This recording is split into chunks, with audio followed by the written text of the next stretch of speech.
आप सभी भाई बहनों का आध्यात्मिक ज्ञानात्मक चैनल की ज्ञान कक्षा में एक बार फिर स्वागत है। आज की चर्चा का विषय है भोग। इस भोग शब्द को हमने देखिए दो शब्दों के साथ तो एक प्रत्यक्ष रूप से जोड़ा है। पहला शब्द क्या है? अस्पताल। और दूसरा शब्द है कोर्ट कचहरी। देखिए जी, कोर्ट कचहरी हो चाहे अस्पताल हो, एक साधारण मनुष्य है, इन दोनों ही स्थानों पर देखिए खुशी से तो नहीं जाता। कोई ना कोई ऐसी परिस्थितियां बन जाती हैं। देखिए, जब कभी भी हमारा कोई किसी लड़ाई झगड़े में किसी प्रकार का कोई हस्तक्षेप होता है तो हमें कोर्ट कचहरी जाना होता है। और इसी तरह जब जब आपके हमारे स्थूल शरीर के स्तर पर कोई रोग आज उत्पन्न हो जाता है तो अब रोग का इलाज करवाने हमें अस्पताल जाना पड़ता है, क्योंकि रोग तो पीड़ा देता है। और स्थूल शरीर का इलाज किस लिए करने की एक जरूरत पड़ती है? क्योंकि हम सभी भाई बहनों के जो खान पीन है, जो दिनचर्या है, वो बिगड़ती जा रही है।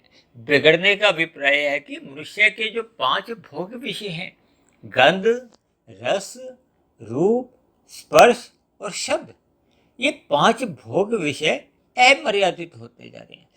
और जिसके फलस्वरूप देखिए ये अस्पतालों की संख्या दिन प्रतिदिन बढ़ती जा रही है। दवाइयों के जो एक काउंटर हैं, दुकानें हैं, उनकी संख्या बढ़ती जा रही है और रोगियों की संख्या बढ़ती जा रही है। इसलिए तो देखिए अस्पतालों की संख्या बढ़ रही है, इसलिए ये दवा देने वाली कंपनियों की संख्या बढ़ती जा रही है। इन सभी स्थितियों से देखिए एक साधारण मनुष्य परिचित है। जैसा कि आप सभी भाई बहनों को देखिए मालूम ही है कि हम प्रतिदिन इस आध्यात्मिक ज्ञानात्मक चैनल पर जो एक वीडियो तैयार करते हैं, वो देखिए परमात्मा के मूलभूत जो सैद्धांतिक बातें हैं, कथन हैं, उनको एक आधार में लेते हुए आपके व्यवहार में, दिनचर्या में जैसी जैसी परिस्थितियां बनती जा रही हैं, जैसा जैसा आपका हमारा व्यवहार बनता जा रहा है, स्वभाव बनता जा रहा है, उनसे जोड़कर ही मैं अपनी वीडियो को एक दिशा देता हूँ, एक गति देता हूँ। इसीलिए तो देखिए आज कलयुग में, क्योंकि भोग बढ़ते जा रहे हैं और भोग बढ़ने से ही ये अस्पतालों की संख्या, और अभी हम बात करेंगे ये कोर्ट कचहरी की भी, देखिए क्यों संख्या बढ़ती जा रही है। एक भारत के जो राजधानी दिल्ली में कितने ही कोर्ट कचहरी बने हुए हैं, इनमें प्रतिदिन कितने ही मुकदमे लड़े जाते हैं। तो ये मुकदमे किन के ऊपर चलते हैं? जो लोग अपराध करते हैं, लड़ाई झगड़ा करते हैं। और लड़ाई झगड़ा या अपराध किस लिए किए जाते हैं, उसके पीछे का कारण क्या है? वो भी देखिए भोग ही है। ये 5 भोग विषय, गंध, रस, रूप, स्पर्श और शब्द, इन 5 भोग विषयों के कारण ही देखिए घर घर में जो क्लेश है। अक्सर घरों में देखिए जो आप संपत्ति के ऊपर भी जो आप विवाद देखते हो, उसके पीछे का कारण भी देखिए ये 5 भोग विषय ही होते हैं। देखिए प्रत्यक्ष रूप से कहो या अप्रत्यक्ष रूप से, किसी भी लड़ाई झगड़े का जो मुख्य कारण होता है वो ये भोग ही होते हैं। देखिए शास्त्रों में तो नहीं मेरे, लेकिन ये पढ़ने में अक्सर ये कहावत आती है कि ये देखिए जर जोरू जमीन, इन 3 के ऊपर ही लड़ाई झगड़े होते हैं। ये जो पिछले काफी दिनों से देखिए 2 देशों के बीच में जो युद्ध चल रहा है, उसके पीछे का कारण क्या है? पृथ्वी तत्व है। ये जो आज पृथ्वी तत्व पे जो इतने अधिक देश बने हुए हैं, ये देशों का बंटवारा भी तो देखिए पृथ्वी तत्व को लेकर ही हुआ है। देखिए ये सभी स्थितियां, चाहे ये देखिए ये कोर्ट में जितने भी संपत्ति के विवाद भी आते हैं, ये भी तो देखिए ये संपत्ति के ऊपर ही है। और संपत्ति किसी ने देखिए खानी तो नहीं है, उसके बदले में देखिए उस संपत्ति के वजूद के बाद ही हमें देखिए धन आता है। और इन 5 भोग्य विषयों को खरीद पाता है। और मनुष्य की एक कमजोरी है, विशेष रूप से देखिए कलयुग में, कि मनुष्य इन 5 भोग्य विषयों को असीमित मात्रा में भोगना चाहता है। देखिए कुछ दिन पहले हमने एक चर्चा की थी ना, 5 डेज वीक, यानी कि कार्य दिवस तो देखिए घटते जा रहे हैं। जबकि परमात्मा तो हमें देखिए प्रत्यक्ष रूप से, अप्रत्यक्ष रूप से सदा ही यही संदेश देते हैं कि मनुष्य को देखिए अपने मिले हुए जीवन में पुरुषार्थ मरते दम तक करना चाहिए। पुरुषार्थ का अभिप्राय क्या है? देखिए जब हम एक स्वयं के एक पुरुष, देखिए पुरुष शब्द आता है आत्मा के लिए, हम आत्मा के कल्याण के लिए जितनी भी देखिए साधना करते हैं, चाहे वो कर्म योग में हो, चाहे वो ज्ञान योग में हो चाहे वो भक्ति योग में, यानी कि कुल मिलाकर देखिए हमें अपने मिले हुए जीवन में क्रिया करनी होती है, कर्म करने होते हैं। और भगवान श्री कृष्ण ने तो गीता में देखिए निष्काम कर्म करने की प्रेरणा दी है। जबकि एक साधारण मनुष्य देखिए ये जो प्रकृति के 3 गुण है, तमोगुण, रजोगुण और सतोगुण, इन 3 गुणों में देखिए सतोगुण का संग तो करता नहीं है। अब देखिए आज के जो हमने भोग के नीचे देखिए 3 शब्द जो लिखे हैं, अस्पताल, सत्संग और कोर्ट कचहरी। देखिए भोग के जो 2 लाइनें हमने अस्पताल और कोर्ट कचहरी की दी हैं, वो तो हमने सीधी बना दी है, उसमें कोई रुकावट नहीं है। यानी कि ये भोग हमें अस्पताल में या कोर्ट कचहरी में देर सवेर हमें ले जाते ही हैं, यदि ये अमर्यादित होते जाते। और जबकि तीसरे में हमने देखिए टूटी टूटी रेखाएं दिखाई हैं। टूटी टूटी रेखाओं के नीचे हमने क्या शब्द लिखा है? सत्संग। सत्संग का अभिप्राय क्या है? देखिए सत्वगुण में जाना, परमात्मा की स्मृति करना, परमात्मा की ओर समुखता बढ़ाना। और ये आपकी हमारी देखिए टूटी फूटी रेखाएं क्या दिखाती हैं कि आपका हमारा सत्संग बेमन से होता है। हमारे आपके मन में कोई श्रद्धा विशेष नहीं होती। भले ही देखिए जैसे अस्पतालों की संख्या बढ़ती जा रही है, कोर्ट कचहरियों की संख्या भी बढ़ती गई है, वैसे तो देखिए देश विदेश में ये सत्संग करने की ये स्थितियां भी देखने में तो बहुत अधिक आती हैं। जगह जगह देखिए आप देखते हो कि मनुष्य सत्संग करते हुए दिखाई देते हैं। अब तो देखिए कितने ही टीवी के ऐसे चैनल भी आ गए हैं जहां प्रतिदिन ही इन सत्संगों का एक सीधा प्रसारण भी किया जाता है। और ऐसे प्रसारण में देखिए लाखों करोड़ों लोग जुड़ जाते हैं। लेकिन इसका जो एक लोगों का व्यवहार है उनमें कोई देखिए विशेष परिवर्तन आता नहीं है। उसके पीछे का कारण देखिए सत्संग में जो टूटा टूटी जो मैंने लाइनों से एक संकेत दिया है, एक शिक्षा दी है। क्योंकि देखिए तमोगुण मोहनात्मक होता है। अब देखिए ना शाम को जैसे ही सूर्य डलता है तो तमोगुण का आगमन होता है। और क्योंकि देखिए दिन प्रतिदिन जो 24 घंटे की स्थितियां होती हैं, 3 गुण नित्य बने रहते हैं, तमोगुण, रजोगुण और सतोगुण। शास्त्रों में बार बार इस बात का एक शिक्षा दी गई है कि तमोगुण से 10 गुना अच्छा रजोगुण है, रजोगुण से भी 10 गुना अच्छा सतोगुण है। देखिए मनुष्य विषय भोगों की प्राप्ति के लिए सर्वप्रथम देखिए यदि रजोगुण में रहता हुआ कर्म करता है, पुरुषार्थ करता है। देखिए 4 पुरुषार्थ कहे गए ना, तो प्रथम श्रेणी में क्या पुरुषार्थ का आता है? धर्म, दूसरे में आता है अर्थ, तीसरे में आता है काम और चौथे में आता है मोक्ष। यदि मनुष्य अर्थ और काम यानी कि धन कमाने के लिए पहले धर्म का सहारा लेता है, धर्म की 4 दीवारी में ही अपने आप को स्थित कर लेता है। जब हम देखिए धर्म की 4 दीवारी में ही स्थित हो जाते हैं तो अब तो देखिए संसार में किसी भी प्रकार की कोई अव्यवस्था नहीं होती। अक्सर देखिए मैं धर्म को ये यातायात के नियमों का पालन करने के लिए जो चौराहों पे लाल बत्ती का जो एक व्यवस्था बनी हुई है इससे जोड़ता हूँ। इसके ऊपर तो मैंने देखिए 2 बड़े बड़े एक वीडियो भी तैयार किए थे। उसमें मैंने विशेष रूप से इन 3 गुणों को और अपने जो 3 शरीर हैं, क्योंकि मेरी चर्चाएं जितनी भी होती हैं वो देखिए भगवान और आत्मा ये दोनों चेतन तत्व हैं। भगवान तो देखिए परम चेतन तत्व है, परम सत्ता एक होती है। और चेतन तत्व जो कि आप और हम कितने ही आत्मा हैं। और ये जो माया है, माया का अभिप्राय देखिए इसके 3 गुणों से ही होता है, क्योंकि अभी हम चर्चा कर ही रहे हैं तमोगुण, रजोगुण और सतोगुण। तमोगुण से 10 गुना अच्छा रजोगुण कहा गया, रजोगुण से 10 गुना अच्छा सतोगुण कहा गया। इसका अभिप्राय क्या है कि देखिए यदि मनुष्य भोग करना भी चाहता है, देखिए यदि हम धर्मानुसार कर्म करते हैं और स्वयं अपने लिए भोग भी करते हैं तो प्रकृति या परमात्मा की कोई व्यवस्था में हमें कोई अपराधी घोषित नहीं किया जाता। देखिए रजोगुण में रहते हुए यदि हम कायदे कानूनों का पालन करते हैं, शास्त्रों में जो जो विधि विधान बताए गए हैं उनके अनुसार हम कर्म करते हैं, यानी कि आप किसी अन्य जीव को पीड़ा नहीं देते और अपने सुख को सुनिश्चित कर लेते हैं, तो ये रजोगुणी कर्म गिने जाते हैं। और जब हम अपने सुख के लिए अन्य जीवों को पीड़ा देते हैं तो निषेध कर्म कर जाते हैं। अब देखिए हम यातायात के नियमों का यदि पालन करते हैं तो आपका कभी हमारा चालान कटता है? नहीं। जब हम देखिए यातायात के नियमों का उल्लंघन करते हैं, उल्लंघन क्या है? निषेध कर्म कर जाते हैं। हम लाल बत्ती पे रुकते नहीं है, अव्यवस्था बन जाती है, दुर्घटनाएं हो जाती हैं। हमारे निषेध कर्म करने पर अन्य वाहन चालकों को दुख होता है। जैसे देखिए, मनुष्य अपने सुख के लिए जब निषेध कर्म करता है, पाप कर्म करता है, तो अन्य जीवों को कोई सुख थोड़ी मिलता है, उनको देखिए दुख मिलता है। क्योंकि हम सभी समाज में देखिए मिलजुल कर रहते हैं। आपकी क्रिया द्वारा अन्य जीवों पर प्रभाव पड़ता है। तो जब हम अपने सुख के लिए देखिए पाप कर्म करते हैं, अन्य जीवों के साथ छल कपट, ठगी, हेरा फेरी, अनीतिगत कार्य कर जाते हैं, तो हम तमोगुण में गिर जाते हैं। तमोगुण में गिरने का अभिप्राय है कि हम पाप कर्म करते हैं। किसके लिए? इन भोग विषयों के लिए, 5 भोग विषयों के लिए। इसीलिए तो देखिए मैंने भोग विषयों को 2 मुख्य शब्दों से इसलिए जोड़ा, अस्पताल और कोर्ट कचहरी।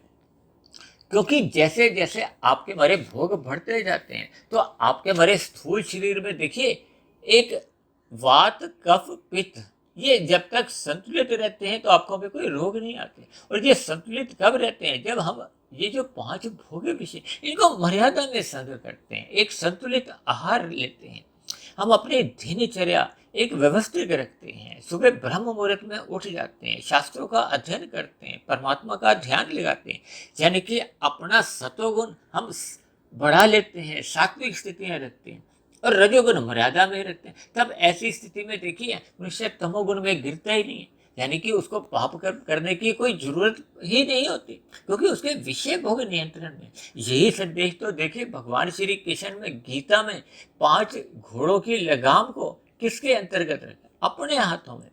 इसका संदेश क्या है? कि हमें अपने इन भोग विषयों को या स्थूल शरीर के जो 5 स्थूल भूतों का जो शरीर है, पृथ्वी, जल, अग्नि, वायु, आकाश, और इसी के तो ये सूक्ष्म तत्व है, ये 5 भोग विषय, गंध, रस, रूप, स्पर्श और शब्द। जब आपके हमारे देखिए ये भोग विषय नियंत्रण में रहते हैं। देखिए 5 आपकी हमारी ज्ञानेंद्रिय हैं। ज्ञानेंद्रिय क्या है? कि हम 5 भोग विषयों का सुख लेना चाहते हैं। आंख, नाक, कान, त्वचा और जीव्या, इन 5 ज्ञानेंद्रियों से ही देखिए हम 5 विषयों का सुख लेते हैं। और इन्हीं के लिए हम देखिए कर्म करते हैं। कर्म किससे करते हैं? ये जो 5 आपकी हमारी कर्मेंद्रिय हैं, हाथ, पैर, जिह्वा। देखिए जिह्वा खाने के भी लिए एक ज्ञानेंद्रिय का भी काम करती है और कर्मेंद्रिय का भी काम करती है। इसी तरह 2 आपके हमारे हैं मल मूत्र त्यागने की। देखिए मूत्र का त्याग करते हैं हम लिंग से, और मल का त्याग करते हैं गुदा से। तो ये जो 5 ज्ञानेंद्रिय हैं, ये 5 कर्मेंद्रिय, इनको भी देखिए आप उन 5 घोड़ों से आप एक समझ सकते हैं। यानी कि हमने 5 भोग्य विषयों को नियंत्रण में रखना होता है। ये मन क्या है? एक लगाम है। और लगाम किसके अंतर्गत होनी चाहिए? बुद्धि के। और बुद्धि होनी चाहिए सात्विक, या एक परमात्मा के अंतर्गत होनी चाहिए। परमात्मा की सुमुखता बनी रहनी चाहिए, परमात्मा की स्मृति बनी रहनी चाहिए, गुरु की आज्ञा में रहना चाहिए। शास्त्रों के अनुसार, यानी कि जो विधि विधान निषेध बताए गए हैं, उनके अनुसार हमें अपने जीवन को चलाना होता है। यानी कि कुल मिलाकर हमें अपने मन को बुद्धि की लगाम से नियंत्रण में रखना होता है। देखिए बुद्धि एक ब्रेक समझ लो। जैसे हम बिना ब्रेक के यदि गाड़ी चलाते हैं तो फिर क्या होती है? दुर्घटनाएं होती हैं। दुर्घटना क्या है? जब मनुष्य देखिए तमोगुण में गिर जाता है, जब मनुष्य इन विषय भोगों में असत होता हुआ पाप कर्म कर जाता है। इसीलिए तो कहा गया कि देखिए मनुष्य को तमोगुण से 10 गुना अच्छा रजोगुण क्यों कहा गया? यानी कि मनुष्य को यदि भोग ही प्रिय हैं तो उसको तमोगुण में नहीं, रजोगुण में रहते हुए पुरुषार्थ करते हुए करना चाहिए। यानी कि धर्म का जो एक 4 दीवारी में रहते हुए उसको कर्म करना चाहिए। इसीलिए कहा जाता है कि तमोगुण से 10 गुना अच्छा रजोगुण है। और देखिए इससे आगे क्या आता है कि देखिए रजोगुण में तो हम साधारण पुरुषार्थ करते हैं, साधारण पुण्य कर्म करते हैं। और जब हम सत्वगुण में स्थित हो जाते हैं तो आपका हमारा लक्ष्य थोड़ा और सुधर जाता है। सुधरना क्या है? कि हम देखिए पहले अन्य जीवों के लिए सुख सुविधा का अपना ध्यान रखते हैं। अब देखिए जब हम पक्षियों को दाना देते हैं, पशुओं को चारा देते हैं, गरीब मनुष्यों को देखिए अन्न जल से, शिक्षा से, कपड़े से विभिन्न प्रकार की सहायताएं करते हैं, धर्म का प्रचार में धन लगाते हैं, समय लगाते हैं। यानी कि हम परोपकार के कार्य जब हम सकाम भाव से करते हैं, सत्वगुण में रह के करते हैं, तो फिर आपका महाराज ये विशेष प्रकार के पुण्य कर्म गिने जाते हैं। इसलिए कहा जाता है कि रजोगुण से भी 10 गुना अच्छा सत्वगुण होता है। और मैं देखिए इसी एक सूत्र को आगे बढ़ाते हुए विशुद्ध सत्वगुण जो कि परमात्मा के लिए, आत्मा के लिए कहा जाए। देखिए, विशुद्ध सत्वगुण का अभिप्राय क्या है कि जब हम प्रकृति के 3 गुणों से मायातीत की स्थिति में होते हैं, इन गुणों से अपने आप को ऊपर की स्थिति में कर लेते हैं। देखिए, शुद्ध आत्मा तो मायातीत की स्थिति ही रहती है। ये तो जब हम विषय भोगों में असत होते हुए इन मल रूपी आवरणों से घिर जाते हैं तो आपका हमारा ज्ञान अवरत हो जाता है। जब आपका हमारा ज्ञान ही अवरत हो जाता है तो हम परमात्मा से विमुख हो जाते हैं। जब जब आपके हमारी आत्मा पर कोई आवरण नहीं होता, हम ज्ञान में स्थिति में रहते हैं, तो परमात्मा की सम्मुखता तो देखिए, जैसे कहते हैं ना, आत्मा और परमात्मा का तो एक सजातीय संबंध है। उस संबंध को हमने बनाया नहीं है, हमने बनाना नहीं है, वो तो एक स्वाभाविक संबंध है। हम सहज ही परमात्मा की ओर ही सम्मुख होते हैं। और जब हम प्रकृति के विषय भोगों की ओर सम्मुख होते हैं, इसका अभिप्राय क्या है कि हमने अपने परमात्मा के प्रति एक विस्मृति स्वयं ही बना ली है। देखिए, शास्त्रों में तो ये भी कहा गया है कि ये इंद्रिय दोष है जो कि स्वाभाविक है, क्योंकि आपके मरे देखिए, ये जो 5 ज्ञानेंद्रिय हैं या कर्मेंद्रिय हैं, ये तो गोलक हैं, ये स्थूल शरीर की हैं। जबकि इनके पीछे जो आपका हमारा सूक्ष्म शरीर है, वो इनको शक्ति प्रदान करता है। देखिए, स्थूल शरीर 5 तत्वों का बना है। अक्सर देखिए, इन पर हमारी चर्चाएं होती हैं। ये पृथ्वी, जल, अग्नि, वायु, आकाश का बना है। और ये आपका हमारा स्थूल शरीर का निर्माण कहाँ होता है? माता के गर्भ में। और इसके पीछे का कारण क्या होता है? इसके सूक्ष्म तत्व। सूक्ष्म तत्व क्या है? ये गंध, रस, रूप, स्पर्श और शब्द। इनको सूक्ष्म भूत भी कहा जाता है, इनको तन्मात्रा भी कहा जाता है। कुछ दिन पहले हमने देखिए कारण कार्य का एक संबंध स्थापित किया था ना, एक वीडियो में। तो ये तन्मात्राएं कहो, सूक्ष्म तत्व कहो, ये एक ही बात, इन्हीं के कारण ही तो आपका हमारा देखिए स्थूल शरीर का निर्माण होता है। तो इन दोनों में देखिए सजातीय संबंध है, यानी कि आपका हमारा स्थूल शरीर और विषय भोगों का एक सजातीय संबंध है। ये इनमें सहज ही एक फिसलन आ जाती है, यानी कि भोगों में रुचि बनी रहती। इसलिए तो कहा गया कि मनुष्य जोनी पाकर देखिए सत्संग करते रहना चाहिए, सत्वगुण में रहना चाहिए, सात्विक दिनचर्या बनानी चाहिए, ताकि हम विषय भोगों की गलियों में गहरे तल पे उतर नहीं जाए। गहरे तल पे उतरने का अभिप्राय क्या होता है कि मनुष्य विषय भोगों का व्यसनी बन जाता है, प्रमाद आ जाता है। प्रमाद में कब वो आलस्य में आ जाता है तो फिर वो आवश्यक पुरुषार्थ कर नहीं पाता, तमोगुण में गिर जाता है। तमोगुण में वो विभिन्न प्रकार की चतुराइयां, छल कपट, ठगियां करता है, जिसके परिणाम स्वरूप मनुष्य अपराध कर जाता है, पाप कर्म कर जाता है। और ये पाप कर्म कहाँ लेके जाते हैं? मनुष्य को ये कोर्ट कचहरी में ही लेके जाते हैं। देखिए, कोई मनुष्य पाप कर्म करता हुआ यदि कलयुग में कोर्ट कचहरी के रास्ते से बच भी जाता है, सरकारी विभागों की पकड़ से अपने आप को बचा भी लेता है, लेकिन देखिए, परमात्मा तो एक सर्वव्यापी सत्ता है। आज से कुछ महीने पहले देखिए, हमने एक चर्चा की थी ना कि हम सभी भाई बहन, देखिए, या आप सभी भाई बहन कैमरे की निगरानी में। एक कैमरा क्या है? देखिए, प्रकृति के ये जो एक व्यवस्था है, ये कैमरे लगे हुए हैं। परमात्मा तो एक सर्वव्यापी सत्ता है। देखिए, कोर्ट कचहरी में तो हमें अपना पक्ष रखना होता है, दलील देनी होती है, विभिन्न प्रकार के गवाहों को हमें उपस्थित करवाना होता है। लेकिन परमात्मा के यहाँ तो देखिए, परमात्मा तो सर्वव्यापी सत्ता है, परमात्मा सर्वज्ञ है, सब कुछ जानते हैं। तब ऐसी स्थिति में देखिए, मनुष्य जोनि क्योंकि कर्म जोनि है, हम विषय भोगों से प्रेरित होते हुए जब जब देखिए पाप कर्म कर जाते हैं, भले ही हम यहाँ के देखिए कोर्ट कचहरी से बच भी जाएं, लेकिन परमात्मा की जो एक न्यायालय है या परमात्मा की जो एक अदालत है, वो क्या है? देखिए, प्रकृति एक अदालत के ऊपर भी हमने तकरीबन 2.5-3 साल पहले एक बड़ा सत्संग किया था, चर्चा की थी। हम परमात्मा की नजरों से कहो या प्रकृति की अदालत से हम बच नहीं सकते, क्योंकि आपके हमारे अपराध करते ही वहां से तो देखिए गैर जमानती वारंट इश्यू हो जाते हैं। इनको आप यूं भी समझ लो। और गैर जमानती वारंट इश्यू होने का मतलब क्या है कि हम उन परमात्मा की नजर से कहो या प्रकृति की व्यवस्था से हम बच नहीं सकते। कुल मिलाकर देखिए, ये भोग विषय मनुष्य को देखिए अस्पताल में या कोर्ट कचहरी में ही ले जाते। अब देखिए, अस्पताल की क्या स्थितियां होती हैं। अब देखिए, हमने तकरीबन 1 साल पहले हमने एक स्वस्थ स्थूल शरीर की कसौटी पे एक बहुत बड़ा वीडियो 1 घंटे का बनाया था कि हम सभी भाई बहनों को देखिए अपने मिले हुए जीवन में सात्विक दिनचर्या रखनी चाहिए, सत्संग करना चाहिए, ताकि आपके हमारे विचार शुद्ध हों। जब आपके हमारे विचार शुद्ध होंगे तो आपके हमारे ये जो विषय भोग हैं, ये मर्यादा में होंगे। जब ये मर्यादा में होगा तो आपके हमारे शरीर में ये जो वात कफ पित्त है, ये वात कफ पित्त भी तो देखिए आपका, क्योंकि हमारा शरीर पृथ्वी जल अग्नि वायु आकाश का बना है। ये पृथ्वी जल क्या है, ये देखिए कफ वर्धक होते हैं। ये अग्नि क्या है, ये पित्त वर्धक है। और वायु और आकाश क्या है, ये देखिए वात है, वात को ही वायु कहा जाता है। जब इनका देखिए संतुलन बना रहता है, जब इनका देखिए संतुलन बना रहता है तो आपके हमारे एक स्थूल शरीर के स्तर पर कोई रोग नहीं आता।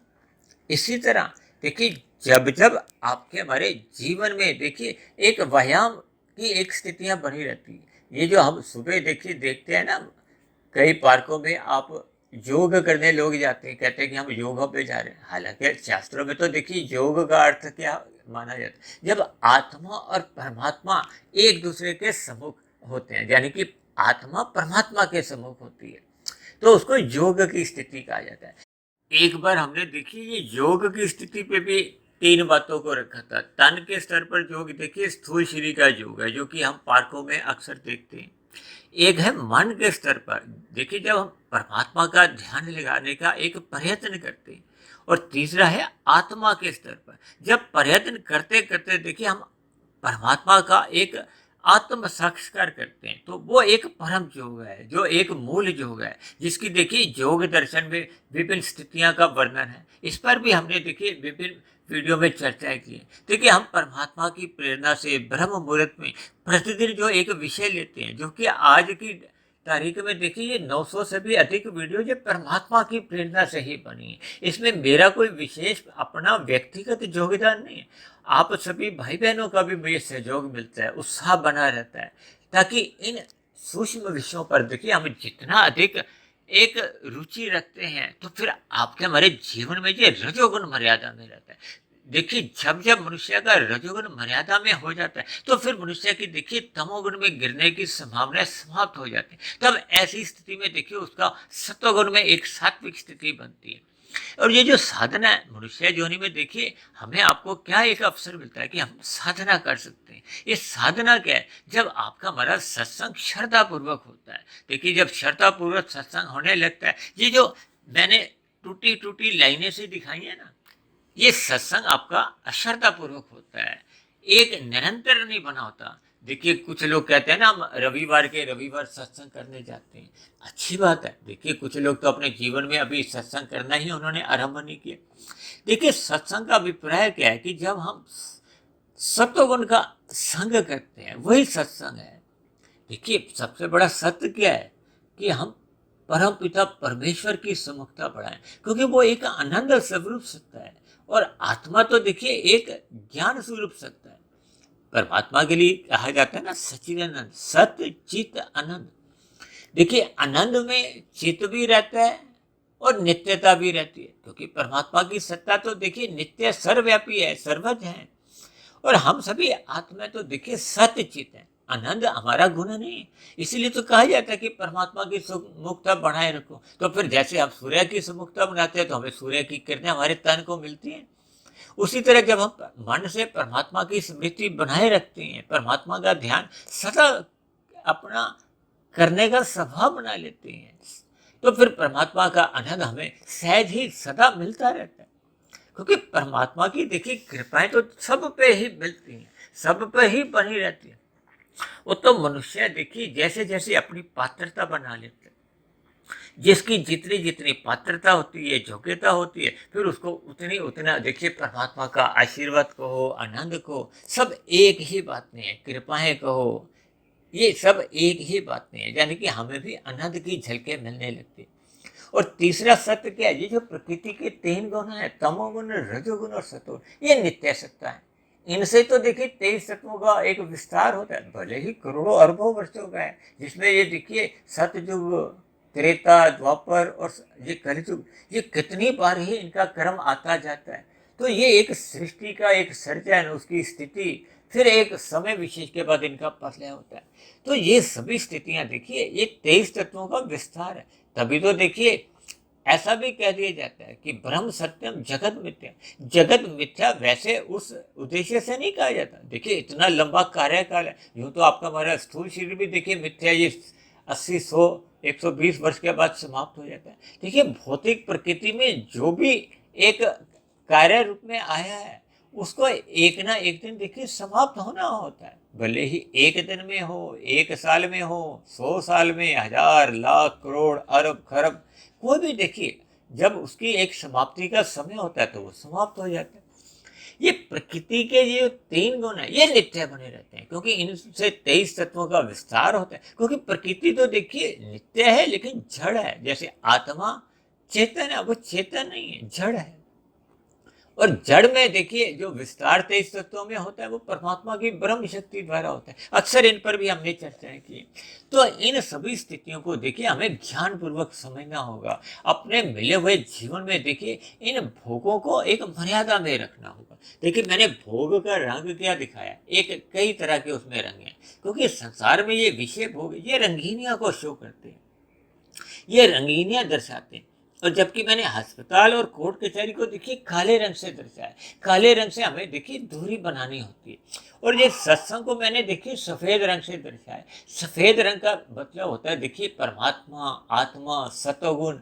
या इस पर जब हमने कोई चिंतन करना होता है, अपना विशेष ध्यान एकाग्र करना होता है, तो उसको देखिए हम अपने वीडियो के चित्र में सफेद रंग से दर्शाते हैं। तो इसलिए मेरी आप सभी भाई बहनों से देखिए विनती है कि ये जो तमोगुण है ये मोहनात्मक स्थिति है। इसलिए तो कहा जाता है कि रात को मनुष्य को सो जाना चाहिए, क्योंकि ये मोह की स्थिति होती है। मोह देखिए स्थूल शरीर के स्तर पर ही होता है। ये जो पति पत्नी में जो मोह की स्थिति होती है, या बच्चों के प्रति जो मोह की स्थिति होती है, या परिवार के स्तर पर, या मित्रों के स्तर पर भी जितनी भी देखिए जब मोह की स्थिति होती है वो मोहनात्मक देखिए तामसी होती है, स्थूल शरीरों के स्तर पर ही होती है।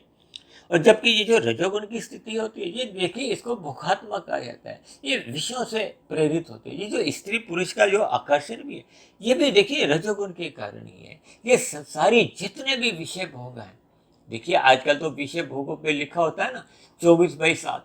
देखो 24 घंटे आपको भोग उपलब्ध है, और 7 का मतलब देखिए 7 दिन, यानी कि भोगों का कोई भी आपने कोई एक छुट्टी का दिन नहीं है, छुट्टी का कोई मिनट नहीं है। तो ये निरंतर आप भोग सकते हो। जबकि देखिए स्थूल शरीर की तो एक सीमा होती है। आपका बचपन के बाद देखिए युवावस्था आती है, युवावस्था के बाद एक समय विशेष के बाद प्रौढ़ अवस्था आती है, और प्रौढ़ अवस्था आने के बाद क्या आते हैं, वृद्ध अवस्था आती है, जब आपका हमारा स्थूल शरीर देखिए निष्क्रिय होने लगता है। क्योंकि ये देखिए एक समय सीमा के बाद नई कोशिकाएं बनती ही नहीं है, पुरानी समाप्त होती जाती हैं। तभी तो देखिए आपके हमारे स्थूल शरीर की जो एक गोलकें हैं वो कमजोर होने लगती हैं, आंखें कमजोर होने लगती हैं, ऊंचा सुनने लगता है, शरीर से देखिए हाथ पैर ढीले पड़ने लगते हैं। ये एक सहज स्थिति है, यानी कि ये परमात्मा की तरफ से देखिए ये अनुकूलता है समझो, ताकि हमें अपने स्थूल शरीर की गोलकों से ये संदेश मिलता है कि हमें भोग विषयों से एक अपनी दूरी बनानी है। देखिए इन सभी बातों को हम जितना जितना ज्ञान रूप में लेते हैं, देखिए इसलिए तो मैं देखिए अपने आध्यात्मिक ज्ञानात्मक चैनल का नाम क्यों रखा है, ये सतोगुण से प्रेरित है। आध्यात्मिक देखिए विषय क्या होते हैं, आत्मा परमात्मा से संबंधित जितने भी विषय होते हैं, प्रकृति के 3 गुण हैं, या उन 3 गुणों से ही आपके हमारे जो 3 शरीर हैं, स्थूल शरीर, सूक्ष्म शरीर और कारण शरीर, इन सभी को जब हम यथार्थ रूप से समझते हैं तो ये आध्यात्मिक विषय गिने जाते हैं। आध्यात्मिक ज्ञानात्मक चैनल, चैनल का मतलब तो देखिए एक प्लेटफॉर्म से समझ लो, और ज्ञानात्मक का मतलब देखिए सात्विक स्थितियों से होता है। जब जब देखिए हम अपने जीवन में सतोगुण को बढ़ाते हैं, सत्संग बढ़ाते हैं, सत्संग की एक स्थिति बनाए रखते हैं। देखिए सत्संग का मतलब ये नहीं होता कि हम सदा किसी पंडाल में ही स्थित हो जाए, मंदिर में बैठ जाए, या मंदिर मस्जिद गुरुद्वारे कहीं भी। देखिए सत्संग का मतलब है कि आपके मन में परमात्मा की स्मृति बनी रहे, अपने कर्तव्यों का आपको बोध बना रहे।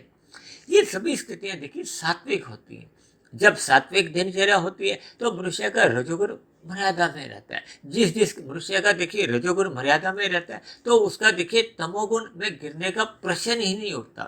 तब ऐसी स्थितियों में देखिए आपका हमारे स्थूल शरीर भी देखिए अस्पताल में जाने से भी बच जाता है। और जब देखिए हम विभिन्न प्रकार के कोई किसी भी प्रकार के देखिए हम अपराधों में ही संलग्न नहीं होते तो मनुष्य को देखिए कोर्ट कचहरी के ये चक्कर काटने से भी एक बचाव हो जाता है। और ऐसी स्थिति में मनुष्य यदि देखिए ये सत्संग जो बेमन से है, ये जो टूटी फूटी लाइनें, ये यदि जुड़ जाती हैं आपके हमारी दिनचर्या में, सत्संग करना या सतोगुण में रहना आपका हमारा स्वभाव बन जाता है। तो फिर स्वभाव बनने का मतलब यह है कि मन टिक जाता है। मन टिकने का मतलब यह है कि ये जो टूटी टूटी लाइनें हैं ना, ये जुड़ जाती हैं। यानी कि आपका हमारा आत्मा परमात्मा से एक सहज ही एक समुखता बन जाती है। और जब परमात्मा की आपकी हमारी समुखता बन जाती है तो मनुष्य का मिला हुआ जीवन सफल हो जाता है, सार्थक हो जाता है। देखिए हम भौतिक जगत में जितनी भी आध्यात्मिक उन्नति, चाहे देखिए रजोगुण में रहते हुए करते हैं, भले ही रजोगुण में रहते हुए देखिए हम किसी भी प्रकार के देखिए कोई दुख भोगने के लिए एक बाध्य नहीं होते, क्योंकि हम कोई शास्त्र विरुद्ध कोई कर्म नहीं करते। लेकिन ये रजोगुण क्योंकि तमोगुण के पास में, देखिए मैंने तमोगुण को 1, रजोगुण को 10, सतोगुण को 100 और विशुद्ध सतोगुण को 1000 के एक मूल सूत्र से मैंने पिरोया है। इन सूत्र के अधीन ही मेरी देखिए आज तक की जो 900 वीडियो बन चुकी हैं, 900 से अधिक वीडियो जो सारे इसी सूत्र पे ही आधारित। देखिए शास्त्रों की जितनी भी सैद्धांतिक बातों पर मैंने अपने कुछ व्यक्तिगत सूत्र बनाए। देखिए जब ये 1000 का नोट प्रचलन में था, आज से 17, 18, 20 वर्ष पहले, ये सूत्र मैंने तब से ही बनाया हुआ है। तब से ही मैं अपनी जितनी भी ज्ञान की चर्चाएं करता हूँ, इन्हीं को ही आधार बनाते हुए इन गुणों से जोड़ता हूँ, इन 3 शरीरों से जोड़ता हूँ। अक्सर देखिए मनुष्य को अपने कारण शरीर का कोई विशेष ज्ञान नहीं होता, इसलिए तो देखिए उसका कर्माशय बिगड़ता जाता है। और मनुष्य योनि तो तभी मिलती है जब संचित कर्मों में पाप और पुण्य कर्मों की कम से कम तुल्यता होती है, जब पुण्य कर्मों की अधिकता होती है। और जब मनुष्य देखिए अनीतिगत कार्य करता है तो उसका पाप कर्मों का कर्माशय बढ़ने लगता है। और पाप कर्मों का कर्माशय बढ़ने से फिर उसका देखिए संचित कर्मों में कर्माशय भी बिगड़ जाता है, संस्कार भी बिगड़ जाते हैं। देखिए नीचे की योनियों में जाकर तो देखिए पाप कर्मों का क्षय होता जाता है और एक ऐसी स्थिति आती है, चाहे लाखों करोड़ों अरबों वर्षों पर, कि पुनः मनुष्य योनि प्राप्ति हो जाती है। लेकिन ये जो बने हुए संस्कार हैं, ये केवल मनुष्य योनि में ही बनते भी हैं और बिगड़ते भी हैं। इसलिए हमें विषय भोगों से बचना होगा और सत्संग से जुड़ना होगा। देखिए आज के वीडियो से मैंने देखिए विभिन्न प्रकार के संकेत देकर आप सभी भाई बहनों को परमात्मा से जुड़ने का एक संदेश दिया है, ज्ञान दिया है। तो ऐसी सभी शुभ स्थितियां हम सभी भाई बहनों के जीवन में भी बने, इन्हीं शुभकामनाओं के साथ आज की चर्चा विशेष को हम यहीं विश्राम देते हैं। यदि परमात्मा के आशीर्वाद से और मेरे अपने व्यक्तिगत प्रयासों द्वारा ये बनी हुई वीडियो आपको देखिए ज्ञानवर्धक लगती हो, तर्क संगत लगती हो, आपके अंधविश्वास दूर होने लगे हो, परमात्मा में आपकी प्रीति जगने लगी हो, तो मेरी आप सभी भाई बहनों से विनती है कि इन बनी हुई वीडियो विशेष को आप अपने मित्रगणों में, रिश्तेदारों में शेयर करते जाएं, ताकि समाज में एक भाईचारे का माहौल बने, सतोगुणी वातावरण का विस्तार हो। उस सतोगुणी वातावरण में फिर हम सभी भाई बहनों का सुखमय जीवन बीते, परमात्मा में सदा प्रीति बनी रहे। और यदि मेरी बनी हुई वीडियो विशेष पर आपको किसी प्रकार की कोई शिकायत हो, मेरी कही गई बातें आपको तर्क संगत सही नहीं लगती हो, आधी अधूरी लगती हो, जब वीडियो संबंधित आपके मन में कोई प्रश्न उठ रहे हो, जब मेरे आध्यात्मिक ज्ञानात्मक चैनल में किसी प्रकार का आप कोई सुधार लाना चाहते हो, आपके मन में किसी प्रकार के कोई सुझाव हो, तो आप नीचे दिए गए कमेंट्स बॉक्स पर जाकर अपने प्रश्न, अपने सुझाव या अपने मतभेद यानी शिकायत या आपत्ति भी आप नीचे दिए गए कमेंट्स बॉक्स पर जाकर लिख सकते हो। तो आप चर्चा विशेष को यहीं विश्राम देते हैं। कल फिर मिलते हैं एक नए विषय को लेकर, एक नए संदेश के साथ। तब तक आप सभी भाई बहनों का बहुत बहुत धन्यवाद।